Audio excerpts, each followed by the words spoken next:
सुधीर कुमार और रंजन बोकारो से पुरुलिया के रास्ते चलकर अपने वाहन से चांडिल पहुँचे। टाटा रांची NH नंबर 33 पर जमशेदपुर से चांडिल लगभग 30 किलोमीटर है। चांडिल से रांची की ओर 62 किलोमीटर चलने पर रोड के किनारे ही बाईं ओर देवरी मंदिर है।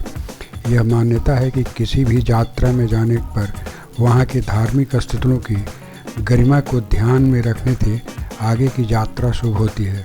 अतः हम लोग भी देवरी में पूजा के लिए रुक गए। देवरी मंदिर में 16 भुजाओं वाली दुर्गा जी की प्रतिमा स्थापित है। अति प्राचीन काल का पत्थरों से निर्मित एक छोटा सा मंदिर है जिसकी ऊंचाई 15 फीट से ज़्यादा नहीं है। अंदर में एक पुजारी और एक भक्त के खड़ा होने भर की जगह है। यहाँ स्थानीय लोग बड़े भक्तिभाव से पूजा अर्चना करते आ रहे थे, लेकिन इस मंदिर की ख्याति एकाएक उस समय बढ़ गई जब महेंद्र सिंह धोनी और उनके परिवार के लोग यहाँ प्रत्येक महत्वपूर्ण खेलों में जाने के पहले पूजा करना शुरू किए। पिछले वर्ल्ड कप के फाइनल के समय धोनी की मां अनुष्ठानिक पूजा पर तब तक बैठी रही जब तक धोनी ने वर्ल्ड कप भारत के झोली में नहीं डाल दिया। आजकल इस मंदिर के ऊपर और बाहर एक भव्य विशालकाय कलात्मक मंदिर का निर्माण कार्य चल रहा है।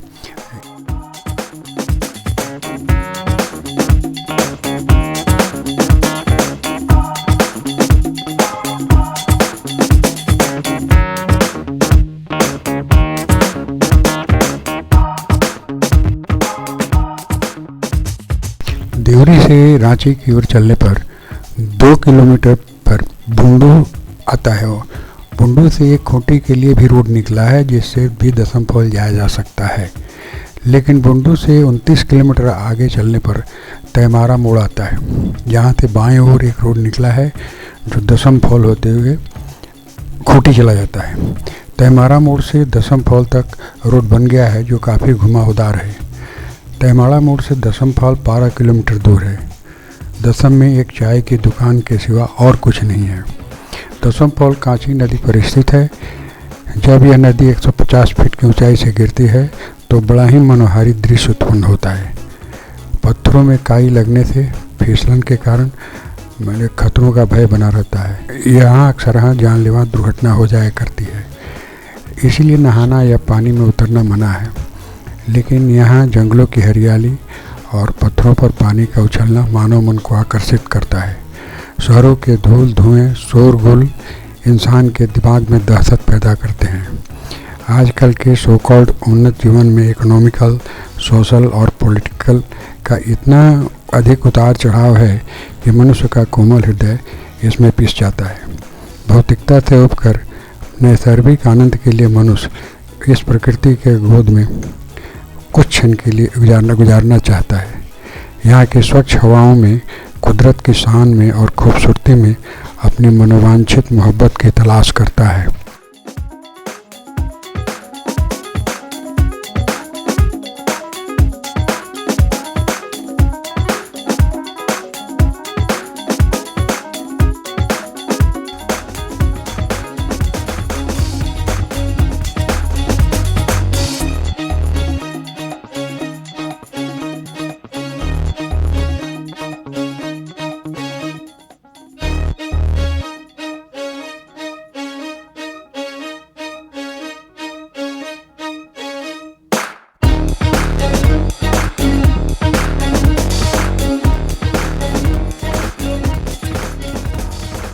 तैमारा मोड़ से रांची 25 किलोमीटर है। नामकुम से दाहिने मुड़ने पर रांची पुरुलिया रोड मिलती है, जिसमें 20 किलोमीटर आने पर अनगढ़ा थाना आता है। वहाँ एक पतला सा रोड निकला है जो हुंड्रू फॉल को जाता है। अनगढ़ा से हुंड्रू 21 किलोमीटर दूर है। हुंड्रू में बहुत सी चाय की दुकानें हैं जो सुबह 4 बजे भोर में ही खुल जाती है, क्योंकि जाड़े के मौसम में पिकनिक मनाने और प्रकृति का आनंद लेने के लिए नहीं तो सुबह 3-4 बजे से ही बंगाल के सैलानियों की बसें आनी शुरू हो जाती हैं। दिन भर लोग नदी में स्नान करते हैं, पिकनिक मनाते हैं, प्रकृति का आनंद लेते हैं। संध्या होते होते बसों में सवार होकर अपने अपने घरों को लौट जाते हैं।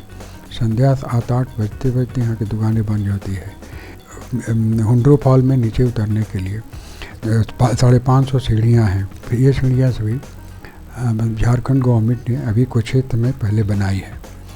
वहाँ रात्रि में ठहरने की अभी कोई व्यवस्था नहीं है। झारखंड सरकार ने एक मधुलिका विहार नामक गेस्ट हाउस बनाया है, लेकिन अभी तक चालू नहीं हुआ है। हुंडरू नदी स्वर्णरेखा नदी पर स्थित है। पहले गतालसो डैम का ओवरफ्लो का पानी भी आता था, लेकिन सरकार ने डैम को ऊंचा कर दिया है। हुंडरू फॉल देखने और उसका आनंद लेने के लिए 554 सीढ़ियाँ नीचे उतरना पड़ता है। इन्हें झारखंड सरकार ने अभी कुछ दिन पहले बनवाई है। खतरे को ध्यान में रखकर स्नान करने की मनाही है। यहाँ 320 फीट की ऊंचाई से स्वर्णरेखा नदी का जल जब नीचे गिरता है तो सैलानी मंत्रमुग्ध हो जाते हैं। यहाँ शांत बैठे तो नैसर्गिक आनंद का अनुभव होता है। शहरों के आपाधापी से दूर प्रकृति के गोद में जो अनुभव होता है उसे एक शायर ने इस प्रकार कहा है कि भागता है कोलाहल से इंसान, दिल टूटता है उसका, ढूंढता है शांति और सुकून जिस पर तकरीर भी फिदा हो, खोजता है खामोशी, करता है रब से आरजू, पहाड़ के दामन में कुछ पल तुम्हें गुजारूं, आनंद गीत की हो चिड़ियों की चहचहाओं में, आवाज़ हो झरनों की भर दे सुकून दिल में। हुंडरू फॉल के जल से बिजली उत्पादन करने के लिए एक छोटा सा हाइडल प्रोजेक्ट भी है।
जोन्हा और गौतम धारा एक ही वाटरफॉल के दो नाम हैं।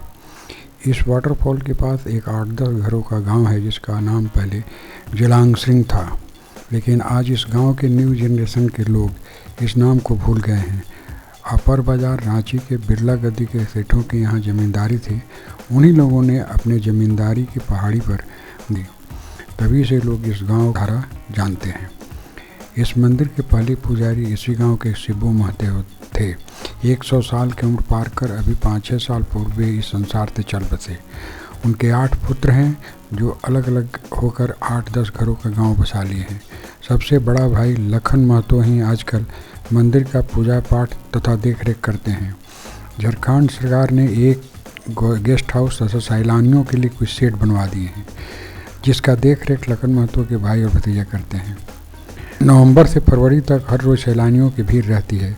शनिवार, रविवार और छुट्टियों के दिन बहुत भीड़ होती है। गौतम धारा घुसने के पहले बाएं साइड में एक रोड निकली है जो सीता धारा जाती है। गौतम धारा से सीता फॉल लगभग 7 किलोमीटर है। आजकल वहां जाने के लिए बहुत अच्छी एक पक्की रोड झारखंड सरकार ने बनवाई है। गौतम धारा उर्फ जोन्हा फॉल राढ़ू नदी पर स्थित है।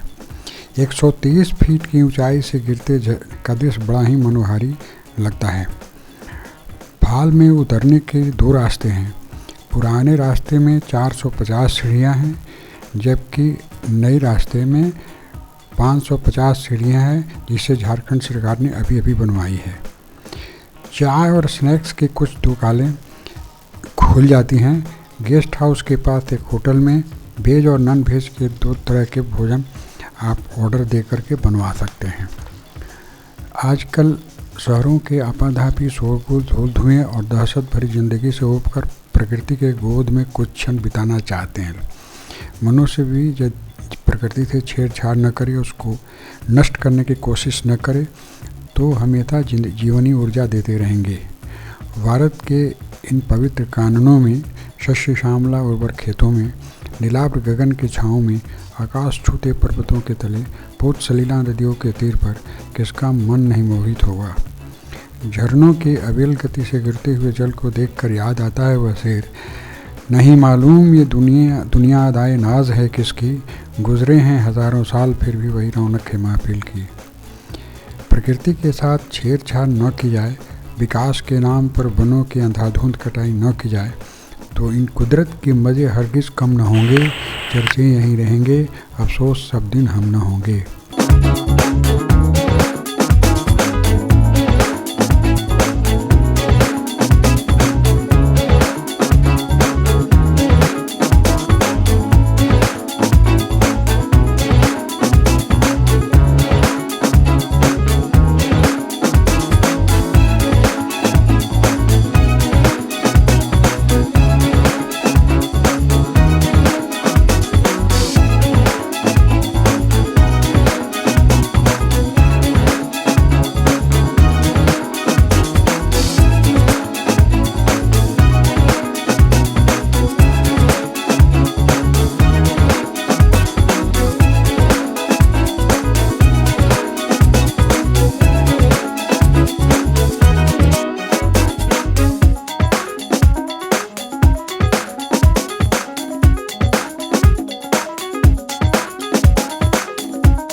अंत में अपने शब्दों और इन दृश्यों को विराम देना चाहता हूँ।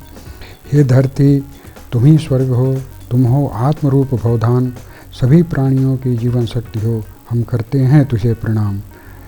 हम लोगों के एक छोटे प्रयास को आप लोगों ने ध्यान से सुना, इसके लिए आप सबों के प्रति आभार प्रकट करता हूँ। धन्यवाद।